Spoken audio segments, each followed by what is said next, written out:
მოგესალმებით. მადლობა მოგზანებისთვის. წარმოგიდგენთ სადამკვირვებლო ორგანიზაციების სხვადასხვა მისიების ხედვას EUTHODIR-ის საბოლოო ანგარიშთან დაკავშირებით. ჩვენ სადამკვირვებლო ორგანიზაციები ვეხმიანებით EUTHOS დემოკრატიული ინსტიტუტებისა და ადამიანის უფლებათა ოფისის საბოლოო ანგარიშს 2024 წლის 26 ოქტომბრის საპარლამენტო არჩევნებთან დაკავშირებით. ანგარიში უკიდურესად კრიტიკულია და დეტალურად ასახავს დარღვევათა იმ ერთობლიობას, რაც გამოვლინდა საპარლამენტო არჩევნების დროს. EUTHODIR-ის საპარლამენტო არჩევნების შეფასებები თანხმდრაშია ადგილობრივი სადამკვირვებლო მისიების მიერ არჩევნებზე გაკეთებულ ძირითად მიგნებებთან და შეფასებებთან. აღნიშნული დასკვნა არის კიდევ ერთი საფუძველი იმისათვის, რომ საქართველოში ახალი არჩევნები ჩატარდეს.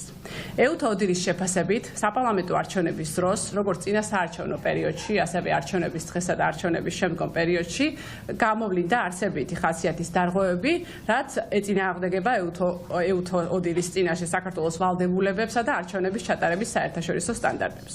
მათ შორის განსაკუთრებით აღსანიშნავია საარჩევნო კანონმდებლობის ხშირი და რიგ შემთხვევაში დაჩქარებული წესის ცვლილება, რომელიც ეჭვსაჩენს მისი პოლიტიკური მიზნით გამოყენებასთან დაკავშირებით. ასევე საარჩევნო ადმინისტრაციის დაკომპლექტების წესის გაუარესება და საარჩევნო ადმინისტრაციის დამოუკიდებლობასთან დაკავშირებით არსებული გამოწვევები. წინა საარჩევნო პერიოდში წაშლილი ზღვარი მმართველ პარტიასა და სახელმწიფოს შორის ადმინისტრაციული რესურსის გამოყენება და ქართული ოცნების ფინანსური უპირატესობა. ასევე ამომრჩევლების დაშინება, ზეწოლა, საჯარო უწყებებში დასაქმებულებსა და სოციალურად დაუცველ ჯგუფებზე, რის საფუძველზე შესაძლოა ზოგიერთმა ამომრჩეველმა თავისუფლად ვერ გააკეთა არჩევანი და ხმა ვერ მისცა შიშის გარეშე. მიუხედავად იმისა, რომ EUTHODIR-ის მიხედვით პროცედურულ ტექნიკურად არჩევნების დღე ძირითადად ორგანიზებული იყო, იგი გამოირჩეოდა დაძაბული გარემოთი ამომრჩევლებზე ზეწოლის ფართომასშტაბიანი შემთხვევების გამო. ამომრჩევლებზე ზეწოლა, მათი აღრიცხვა ძირითადად მმართველი პარტიის მიერ ხორციელდებოდა. მრავალი საარჩევნო უბანზე შეინიშნებოდა გადატვირთულობა, ირღვეოდა ხმის მიცემის ფარულობა. გარდა ამისა, ადგილი ჰქონდა ფიზიკური დაპირისპირებისა და დაშინების ფაქტებს. მმართველი პარტიის წარმომადგენლები ხშირად აწარმოებდნენ საარჩევნო უბნებზე ვიდეო გადაღებას, რამაც შესაძლოა დამაშინებელი ეფექტი იქონია ამომრჩევლებზე. უკიდურესად ნეგატიურად არის შეფასებული საარჩევნო დავების განხილვის პროცესი.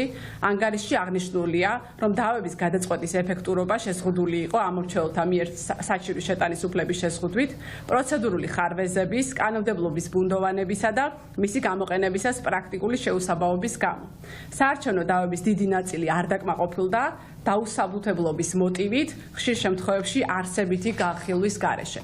საერთო ჯამში პოსტსაარჩევნო დავების განხილვამ საარჩევნო კომისიებსა და სასამართლოებში ძირი გამოუთხარა გასაჩივრების პროცესის უფლებას, ვერ უზრუნველყო ეფექტური სამართლებრივი დაცვის საშუალება და სრულყოფილად არ უპასუხა ფართედ გავრცელებულ წუხილებს არჩევნების შედეგების სანდოობასთან დაკავშირებით. საარჩევნო პერიოდში დაბალი იყო ნდობა სამართალდამცავი ორგანოების, საარჩევნო ადმინისტრაციისა და სასამართლოს მიმართ პოლიტიკურად სენსიტიური საკითხების ეფექტურად და მიკერძებლად განხილვის თვალსაზრისით. ანგარიში ასევე ხაზგასმულია არჩევნების შემდგომ პერიოდში ქართული ოცნების 28 ნოემბრის გადაწყვეტილება და საქართველოს მოქალაქეთა პროტესტი, რასაც მოჰყვა შეკრების იძულებით ჩახშობის მცდელობა, დემონსტრანტების მასობრივი დაკავება, რამაც სერიოზული შეშფოთება გამოიწვია შეკრების თავისუფლების შესახებ EUTHOS ვალდებულებების შესრულებასთან დაკავშირებით.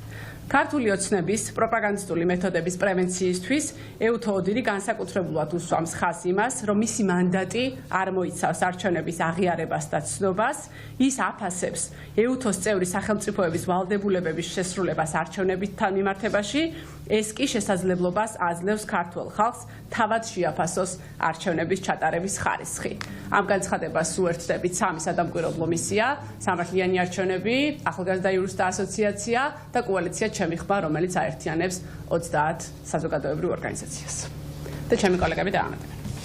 მოგესალმებით, მეც დავამატებ ჩვენთვის პირველ რიგში რა თქმა უნდა ძალიან მნიშვნელოვანი იყო ის რომ EUTHODIR-ის ანგარიში გამოქვეყნდა რაღაც ცოტა დრო დაჭირდათ მათ რომ საბოლოო ანალიზი გაეკეთებინათ იმ დარღვევების და იმ ტენდენციების რომელსაც ადგილი ჰქონდა არჩევნების დროს და ეს ანგარიში იმ იმაზე უფრო მკაცრი არის, ვიდრე შუალედური ანგარიში იყო, ბევრი მიზეზების გამო, მათ შორის აქ უკვე უფრო მეტი კონკრეტული ფაქტი არის მოყვანილი. საერთო ჯამში, რა თქმა უნდა ითქვას, რომ ამ ანგარიშის საფუძველზე საქართველოში ჩატარებული არჩევნები არ იყო თავისუფალი, ფარული და თანასწორი. აი ეს არის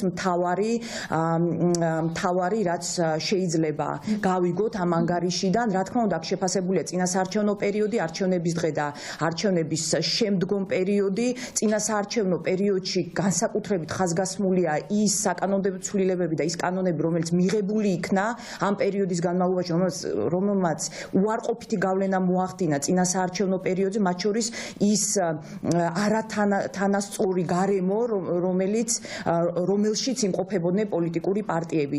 რა თქმა უნდა, მათთვის აშკარა გახდა ის დარღვევები და ის სქემები, რომელსაც ადგილი ჰქონდა უკვე არჩევნების დღის განმავლობაში, ძალიან მკაცრად არის შეფასებული თვითონ ის გარემო, რაც შექმნილი იყო ამ მრჩევლებისთვის, რომ მათ თავისუფლად არ შეეძლოთ მიეცათ ხმა და ფაქტიურად ჰქონდათ მოლოდინი, რომ ამის გამო, მათი არჩევანის გამო, მათზე გარკვეული ქმედებები განხორციელდებოდა, მათ შორის უარყოფითი, ხომ?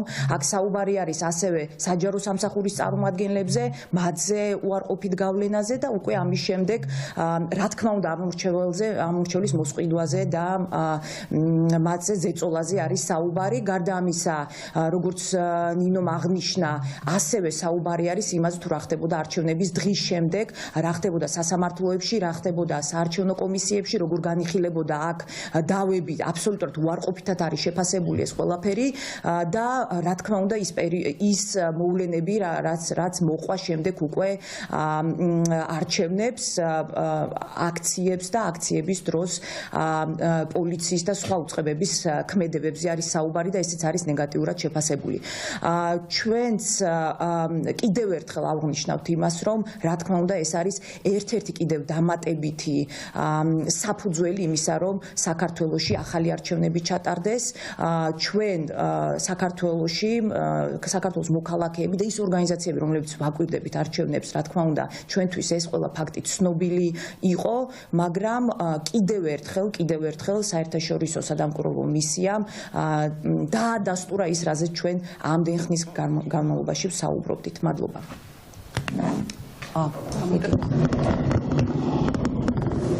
მხოლოდ ორ წინადადებით დავამატებ, მადლობა მობრძანებისთვის. რეალურად ეუთოდირმა თქვა ის, რაზეც ისაუბრეს, რაზეც საუბრობდა ადგილობრივი ორგანიზაციები და ეს არის, რა თქმა უნდა, კარგი, თუ შეიძლება ამას ზოგადად კარგი რაიმეს ეწოდოს ამ სიტუაციაში, მაგრამ ემთხვევა ჩვენს მიგნებებს.